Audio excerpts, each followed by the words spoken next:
For my community history project, I interviewed two very nice gentlemen named Joseph Rollhack and Lewis Castleman. Joseph Rollhack is an African American man who's been in Jacksonville for about 66 years, and Lewis Castleman is a white man who's been in Jacksonville for about 80 years. And both men were really, really great. They were super excited to talk about Jacksonville, super passionate about it, and have never really wanted to leave, and were gracious enough to give me some of their time. One thing that both Mr. Castleman and Mr. Rollhack talked about in their interviews, which I found really fun because I'm a girl and I love to shop, they talked about how downtown used to be full of department stores, like huge, amazing department stores. Anywhere you walked in downtown, there would be shops, and it used to be a really big ordeal to get dressed up and go downtown to shop. One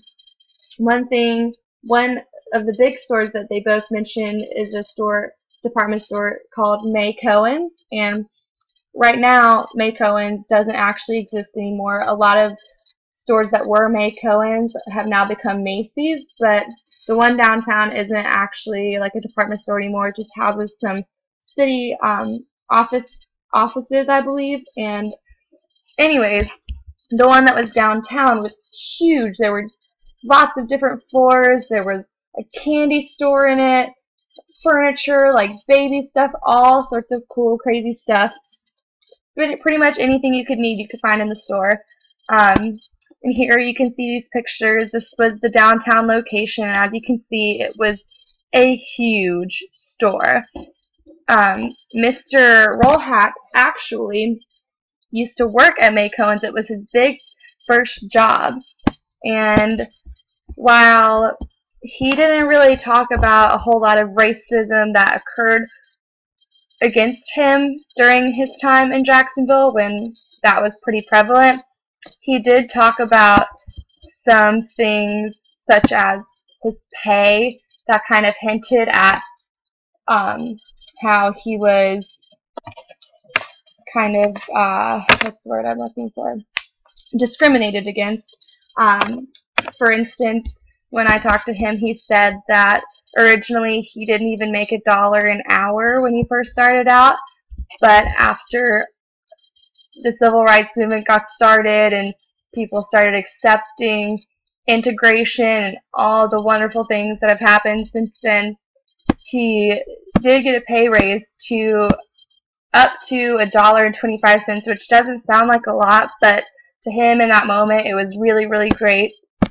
So to talk about what I did for my book and my lesson, I had kind of a difficult time, but I decided to focus on civil rights in Jacksonville in the 60s because, as the example I just gave you, like, it was prevalent even in something such as pay. So I talked about civil rights, and one thing that was huge in the 60s were sit-ins, which is where African American men and women would go into drugstores or restaurants and sit down at the whites only counter and ask to be served.